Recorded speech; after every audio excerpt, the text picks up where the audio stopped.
Hi hello welcome to my channel. ఎలా ఉన్నారు అందరూ? నేనైతే చాలా హ్యాపీగా ఉన్నానండి. ఏంటి మళ్ళీ సామాన్లు వేసుకొని వచ్చేసింది అనుకుంటున్నారా? లేదండి, మొన్న ఒక మూట దించాను. అందులో ఒక సామాన్ అవసరం ఉంటే దీన్ని తీసుకుందామని తీశాను. ఎలాగా తీస్తున్నాను కదా అని వీడియో తీశాను. ఒక సిస్టర్ అడిగారు, మీ సామాన్లు ఏమైనా ఉంటే ఒకసారి చూపించండి, ఇంకా చూపించండి అని మొన్న వీడియోలో. అందుకని ఇంకెలాగా తీస్తున్నాను కదా, ఈ గిన్నె కోసం తీశాను. అలాగే వీడియో తీద్దామని మళ్ళీ తీస్తున్నాను అనమాట. ఏంటంటే ఇది నాకు మిల్క్ కోసము అవసరం ఉన్నింది, అందుకనే తీశాను. కర్డ్ వేద్దాము ఇంట్లో ఏదైనా అవసరం ఉన్నప్పుడు అంటే చిన్న గిన్నెలు ఉన్నాయి, కొంచెం మీడియం సైజ్ అయితే ఇది సరిపోతుందని చెప్పి తీశాను. అలాగే ఇవి కనిపించాయి, ఇవి ఫ్రీ గిఫ్ట్ కింద వచ్చినవి. ఇవి అస్సలు వాడలేదు, చాలా డేస్ అయిపోయింది, అలాగే ఉంచాను. ఇవి కూడా పనికొస్తే ఏదో ఒక దానికి వాడేద్దాము అని చెప్పి తీసి పక్కన పెట్టాను. ఈ పీలరును ఇది చాలా బాగున్నాయి కదా, ముద్దు ముద్దుగా ఫ్రీగా వచ్చాయి కదా, అలాగే ఉంటాయి. మార్నింగ్ ఇంకా కాఫీలు టీలు అన్నీ అయ్యాక, టిఫిన్స్ అయ్యాక ఇక్కడ ఫ్లోర్ మొత్తం క్లీన్ చేసేసాను మామూలుగానే ఎప్పట్లాగే. ఇక్కడ ఏవి సామాన్లు ఉంచుకోదలుచుకోలేదు, ఎందుకంటే చిన్న చిన్న బొద్దింకలు అలాంటివి వచ్చేస్తున్నాయి అనమాట. అందుకే తర్వాత ఇక్కడ సామాన్ల దగ్గర ఇంకా నేను ఫిల్ చేయాల్సినవి ఉన్నాయన్నమాట. అందుకని ఆ డబ్బాలన్నీ తీసాను, పింక్ కలర్లో ఉన్నవి. అందుకని ఇవన్నీ క్లీన్ చేద్దామని చూస్తున్నాను. కొన్ని ఖాళీగా ఉన్నాయి, షుగర్ డబ్బాలు, ఆట అలాంటివన్నీ, పిండి వేసుకునేవి అవన్నీ కొని పెట్టుకున్నాను, కానీ ఇంకా ఫిల్ చేయలేదు. ఎక్కడక్కడ అలా పెట్టేశాను, అంటే కడిగినవి ఇవన్నీ అలా ఉంచేసాను. ప్లేస్ ఎక్కడ ఖాళీ ఉందంటే అక్కడ. ఇక్కడ తీసినాక ఇలా ఉంది, ఇక్కడ సర్దేద్దాం అనుకున్నాను. ఆ బకెట్లు కూడా మార్చేసి మళ్ళీ ఈ సెట్ పెట్టేశాను. ఎప్పుడు క్లమ్జీగానే కనిపిస్తుంది ఎంత క్లీన్ చేసినా నాకైతే ఈ ప్లేసెస్, ఎందుకో ఏంటో. సరేలే, ఇంక చేసే ముందు దోశకి నానబెట్టేద్దాము అని మినప్పప్పు ఇక్కడ నానబెట్టేస్తున్నాను అనమాట. మళ్ళీ మర్చిపోతాను ఆఫ్టర్నూన్ అయితే, అందుకనే మార్నింగే చేసేస్తున్నాయి ఈ పని ఈ మధ్యన. ఎప్పుడు దోశ వేసుకుందామంటే ఆఫ్టర్నూన్ అలా నానబెడుతూ ఉంటాను, ఒక్కోసారి మర్చిపోతాను. అందుకని నేను ఇక్కడ మంచినీళ్ళతోనే నానబెట్టేస్తున్నాను అనమాట. అవి ఎందుకంటే నార్మల్ వాటర్ వేస్తే అది పీల్చుకొని లోపలంతా ఆ వాటర్తోనే ఉంటాయి కదా, అందుకని నేను మంచినీళ్ళు పట్టేసి వేస్తున్నాను. ఇక్కడ ఈ డబ్బాలు ఖాళీగా ఉన్నాయని పిండి ఉంటే 5 kgsది ఇది నేను ఆన్లైన్లో ఆర్డర్ పెట్టాను. నాకెందుకో నచ్చలేదు, పిండి ఎంత గరుకుగా వస్తుంది. నేనైతే ఒక్కోసారి ఇట్లా పిండిని జల్లెడ పట్టకుండా వాడుతూ ఉంటాను, అప్పుడైతే నాకు చాలా గరుకు అలాగే ఏదో పొట్టులాగా వచ్చేసింది అనమాట. ఇది నాకు అస్సలు నచ్చలేదు. ఇలా కూడా ఉంటుందా, ఎప్పుడు స్మూత్గా ఉండే పిండి ఎందుకు ఇలా ఉంది అంటే, నేను ఆన్లైన్లో ఆఫర్లో కొన్నాను, అందుకే ఇలా ఉందేమో అని నాకు చాలా బాధ అనిపించింది. ఎందుకు ఇంత డస్టీగా ఉంది, ఇంత ప్యూరిఫైయింగ్ లేకుండా ఇస్తారా అని నాకు అప్పుడు తెలిసిందనమాట. ఎందుకంటే ఆఫర్లో కొన్నప్పుడు ఇలాంటి ఐటమ్స్ ఇవ్వడం చాలా బాధ అనిపించింది. ఎలా అయినా మనీ పెడతాము, అదేదో 20-30 రూపీస్కి తక్కువ వస్తుందని చెప్పి ఇలా కొని ఇట్లా మోసపోతామా అని నాకు అప్పుడు అనిపించింది అనమాట. ఇది ఫ్లిప్కార్ట్లో తీసుకున్నాను, కొన్ని ఐటమ్స్ బాగానే ఉంటాయి, బట్ మరి తినే ఐటమ్స్ ఇలా ఉన్నాయా అని నాకు ఫస్ట్ టైం అనిపించింది.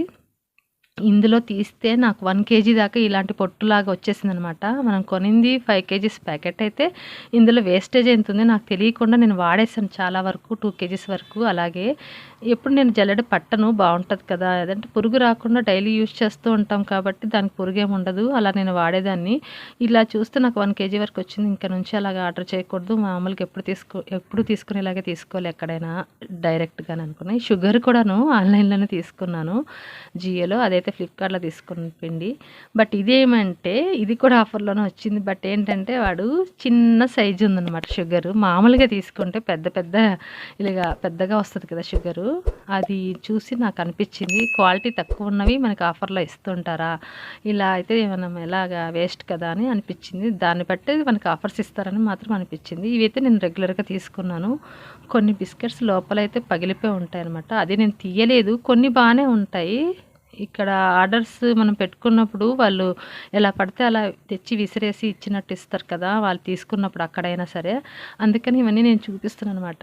ఎవరైనా ఇలా తీసుకున్నాడు వాళ్ళకు కూడా అలాగే ఉంటుందా ఏంటి అని జస్ట్ నేను కనుక్కోడానికి ఇలా చేస్తున్నాను అనమాట. వాళ్ళు నా అలాగే ఇట్లా సఫర్ అయ్యారేమో అని. ఇక్కడ ఏంటంటే ఇది నేను ఈ మధ్యన పుట్టగొడుగులు కర్రీస్ చేస్తున్నాను. అంటే నేను ఎప్పుడు తినను కూడా, నాకు ఇష్టం లేదు, బట్ ఇంట్లో వాళ్ళు అడిగారని తీసుకున్నాను. టేస్టీగానే ఉంది, పన్నీర్ లాగా చాలా బాగానే ఉంది, బట్ ఎందుకో నాకైతే నచ్చదు. అది అలవాటు ఉన్నోళ్ళు ఇష్టపడే వాళ్ళే తింటారు కదా, అందరూ తినరు కదా.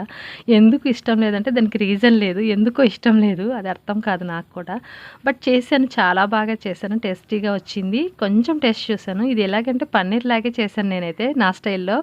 దీన్ని స్పెషల్గా చేయడం అంటే ఏం నాకు తెలియదు, బట్ నాకు వచ్చిన స్టైల్లో నేను చేశాను.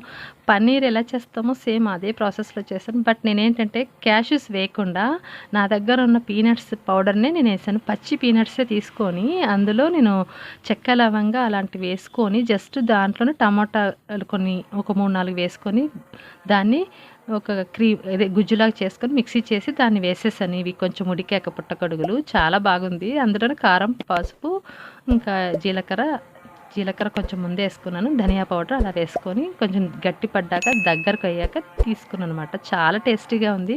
బట్ ఇది రైస్లో కన్నా కూడా మనకి చపాతీలోకి చాలా బాగుంటుంది. ఇలాంటి గట్టి కూరలు చేసుకున్నప్పుడు చపాతీ ప్రిపేర్ చేస్తాను నేనైతే. మామూలుగా అయితే ఇలాంటి కర్రీలు నేను ఫస్ట్ టైమే చేస్తున్నాను. ఇది ఇలాంటి కర్రీ అంటే ఇది నేను తినకపోయినా తినే వాళ్ళకి బాగా చేసి పెట్టాలనే ఒక మంచి ఒపీనియన్ అయితే నాకు ఉంటుంది. మనం తినలేదని చెప్పి వాళ్ళని అవాయిడ్ చేయడం తప్పు కదా, అలాంటి కర్రీలైనా. అందుకని నాకు మంచిగా చేశాను. టేస్టీగా స్మెల్ బాగుంది, అదిరిపోయింది. అలాగే కొంచెం తిన్నాను నేనైతే. రైస్లో తినను కానీ ఇలాంటి కర్రీస్ చపాతీలోకి అయితే బాగా ప్రిపేర్ చేస్తాను. ఏది ఉన్నా లేకపోయినా చపాతీలు మాత్రం ఖచ్చితంగా చేసుకుంటాను అనమాట. అంటే వీక్లో 2-3 టైమ్స్ ఖచ్చితంగా చేసుకోవాలి, అలా ఉంటుంది నాకు. రైస్ ఎక్కువ తినబుద్ధి కాదు. ఇది ఇలా చేశానమాట. చాలా దగ్గరగా బాగా అయ్యింది. ఇంకా నేను అది అయ్యాక ఈవినింగ్ టైమ్స్లో ఫ్లవర్స్ తీసుకొని వస్తే అవి నేను చూస్తున్నాను. ఇది చాలా రోజులైంది ఫ్లవర్స్ చూసి. చాలా మంచి స్మెల్ వస్తుంటే ఇంకా తగ్గిపోతున్నాయి కదా ఫ్లవర్స్. ఇది నేను ఒక 2-3 డేస్ బ్యాక్ తీసిన వీడియో. అందుకని ఇవి నేను కుట్టేసాను అనమాట. నాకు వచ్చినట్టు ఏమంటారు, మాల కడతారు కదా అలాగా. బట్ నాకు అంత పర్ఫెక్ట్గా రాకపోయినా చాలా బాగానే చేశానని నేను అనుకుంటాను. ఎందుకంటే చాలా రోజులైంది పువ్వులు కట్టడం ఇలాంటివి ఎక్కువ వాడము. ఏదో ఎప్పుడైనా రోజ్ ఫ్లవర్స్ మాత్రమే తీసుకుంటాము. బట్ నాకు ఎందుకో నచ్చాయి పువ్వులు, అందుకే తీసుకున్నాను అనమాట. అవన్నీ మాలా కట్టేసి ఒక 5-6 మూరలు వచ్చాయండి. బయట తీసుకుంటే ఒక మూరని 40-50 రూపీస్ అమ్ముతారంట, నాకు తెలీదు. బట్ నేనైతే ఇవి తీసుకుంది 60-70 రూపీస్కి. ఫ్లవర్స్ 200 గ్రామ్స్ ఎంతో ఇచ్చారు, 250 గ్రామ్స్ ఏమో. చాలా కాస్ట్ అయితే ఉన్నాయిలేండి. బట్ నేనైతే ఈసారి బాగా వాడాను అనమాట పువ్వులైతే. ఇది ఒక 1 వీక్ ముందుది. ఇంకా ఈవినింగ్ స్నాక్స్ తీసుకున్నారు ఇంట్లో వాళ్ళ కోసం, సమోసాలు. ఎక్కువ తినకపోయినా అప్పుడప్పుడు 2 మంత్స్కి ఒకసారి అలా తినాలన్నమాట. అది అంతేనండి ఈ video. Thank you so much చూసిన వాళ్ళందరికీ. ఎవరైనా సబ్స్క్రైబ్ చేయకపోతే ప్లీజ్ చేయండి. మీ సపోర్ట్ నాకు చాలా ఇంపార్టెంట్ అండి. లైక్ చేయండి, కామెంట్ చేయండి మీకు నచ్చితే. Thank you so much.